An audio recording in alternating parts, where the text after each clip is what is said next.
De la nuit d'hier, mardi, à ce mercredi matin, les populations de Dimokro ont pu réaliser que ce qui se racontait de bouche à oreille et les publications sur les réseaux sociaux sur la mort du président Henri Konan Bédié sont la triste réalité.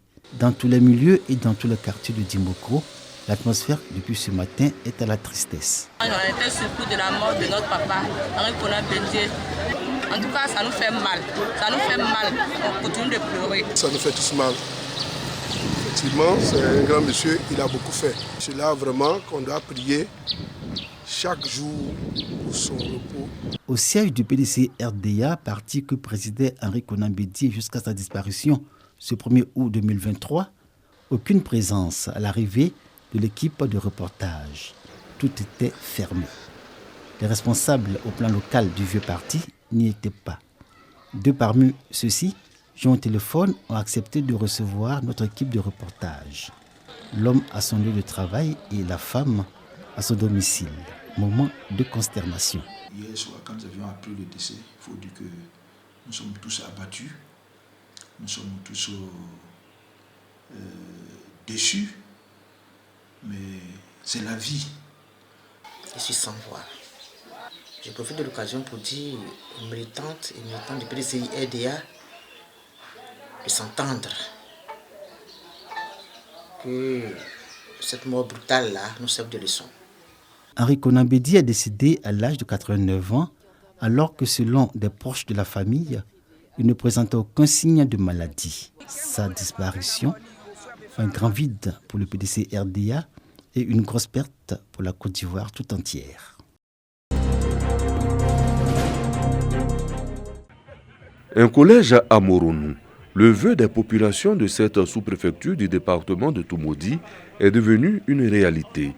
Il vient mettre fin à de nombreuses difficultés liées au cursus scolaire des enfants du village après les classes primaires. C'est le lieu de traduire à son Excellence, Monsieur le Président de la République, les remerciements appuyés et la reconnaissance infinie des populations de Moronou, des villages et campements environnants pour ce don précieux, véritable soulagement pour nos parents et pour nos enfants. Je voudrais associer à cet élan de remerciement tous les élus et cadres de notre région dont le témoignage a sans doute pesé en faveur de notre village dans le choix du village devant abriter ce projet. 2 classes par niveau de la 6e à la 3e avec des bureaux, des toilettes et des salles spécialisées.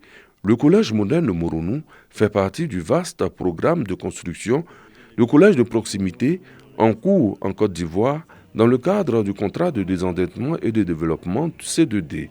Son coût, 500 millions de francs CFA.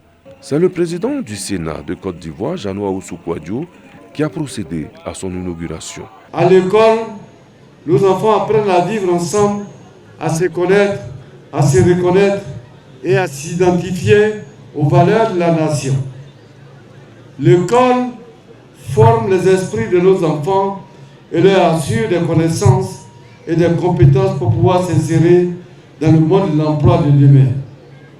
La construction des collèges de proximité dans la région du Bélier et sur tout le territoire national traduit ardemment la vision du président de la République de faire de l'école obligatoire une réalité en Côte d'Ivoire. Le collège moderne de Moronou va accueillir ses premiers occupants dès la rentrée des classes prévue pour septembre 2023.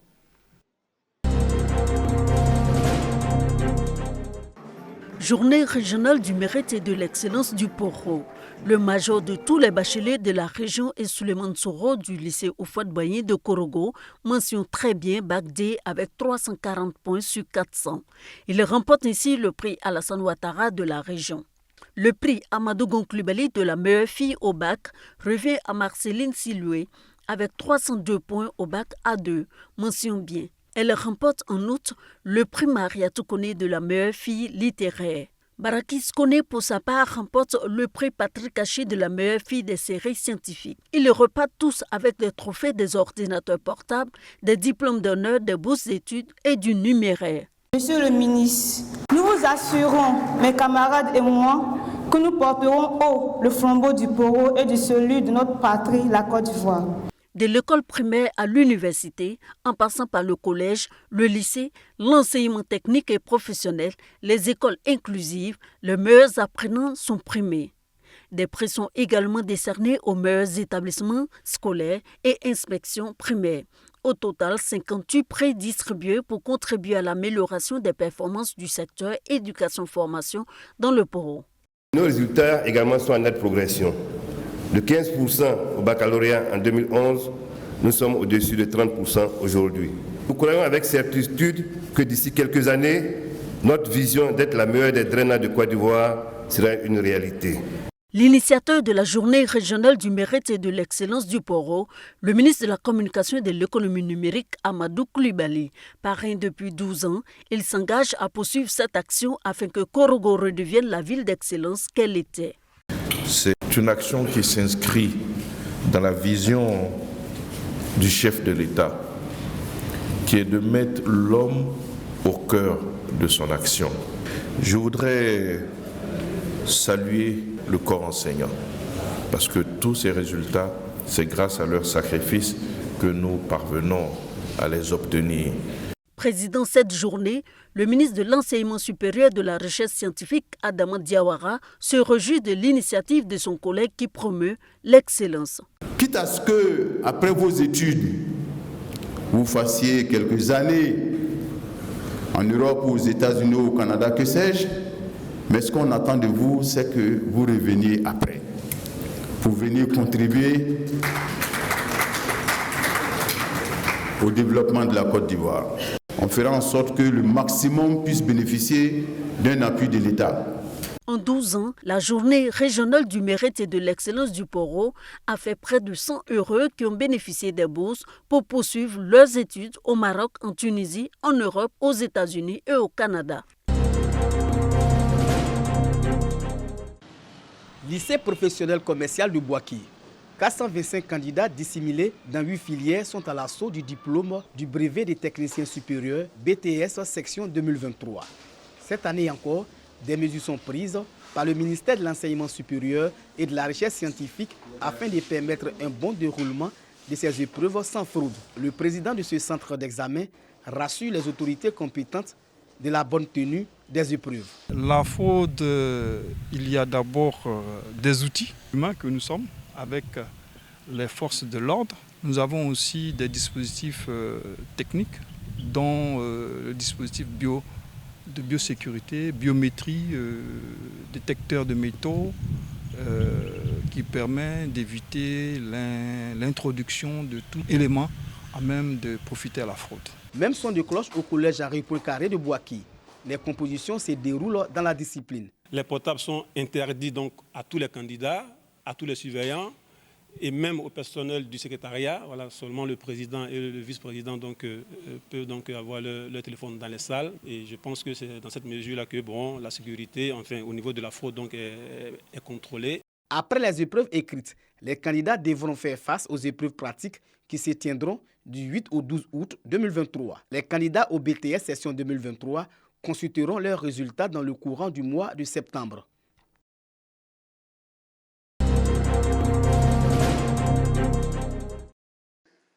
Le ministre de l'Enseignement supérieur et de la Recherche scientifique à Africa Royce, centre du riz pour l'Afrique.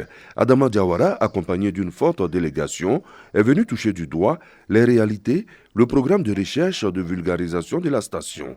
Une occasion de découvrir Africa Royce dans toute sa diversité, ses activités, ses réalisations, sa contribution pour l'atteinte de l'autosuffisance en riz et les perspectives à court, moyen et long terme. En Afrique, le secteur agricole, il y a eu beaucoup d'avantages et beaucoup de développements positifs. Mais malheureusement, ça ne suffit pas. C'est à cause de ça que vraiment je pense que les expertises qui sont à Africa Rice là assez diverses. Si on combine ça avec les expertises au niveau local, surtout avec les différents agents et les différents départements du ministère de l'Enseignement supérieur et Recherche scientifique, je crois vraiment qu'on a beaucoup de possibilités de tourner le page maintenant et atteindre autosuffisance alimentaire. Visite des différents laboratoires d'analyse et d'expérimentation dont la banque de gènes pour s'enquérir de la conservation des ressources génétiques, la pathologie, la santé des semences et la qualité des grains. Le champ de riz expérimental a également été visité par Adama Diawara et sa délégation. Des variétés de riz sont mises au point, des variétés de riz qui résistent à tout ce qu'on peut appeler stress d'ordre hydrique ou d'ordre sanitaire lié notamment au changement climatique, mais également des variétés de riz qui ont un rendement assez élevé, un riz de qualité, ne serait-ce que du point de vue gustatif. Le ministre salue les efforts effectués par Africa Rice pour lutter contre l'insécurité alimentaire. Pour marquer son passage à la structure risicole, un arbre a été planté par le ministre Adama Diawara. La Côte d'Ivoire importe 1,5 million de tonnes de riz pour une consommation de 2,6 millions de tonnes. Un gap qui coûte une perte financière estimée à plus de 450 milliards de francs CFA. Et Africa Rice, à travers ses recherches, veut inverser les tendances.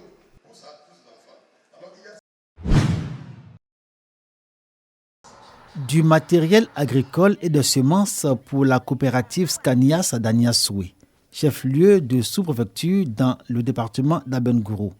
Un don de la coopération allemande GIZ d'une valeur de 50 millions de francs CFA.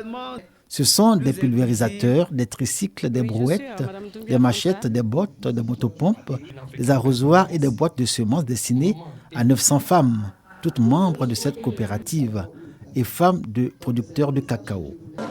Je souhaite que nos mamans en fassent bon usage pour que cela puisse encourager les donateurs, c'est-à-dire la GIZ, à penser à d'autres moments. Le don de la GIZ à la coopérative Scanias d'Aniansoué s'inscrit dans le cadre du projet Pro-Planteurs, dont l'objectif est d'améliorer la condition de vie des planteurs par le développement d'une épargne locale, la diversification des cultures.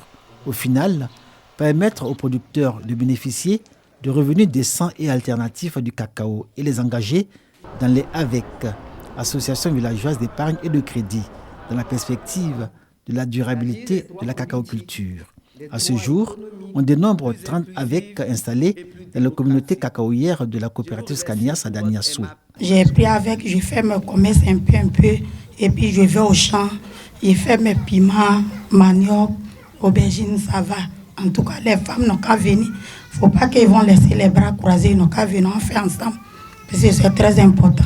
Les femmes sont un atout majeur pour la coopérative Scanias d'Aniasoué, des bras productrices de cacao qui, par ailleurs, sont engagées dans des activités de diversification, activités grâce auxquelles elles ont gagné le pari de l'autonomisation.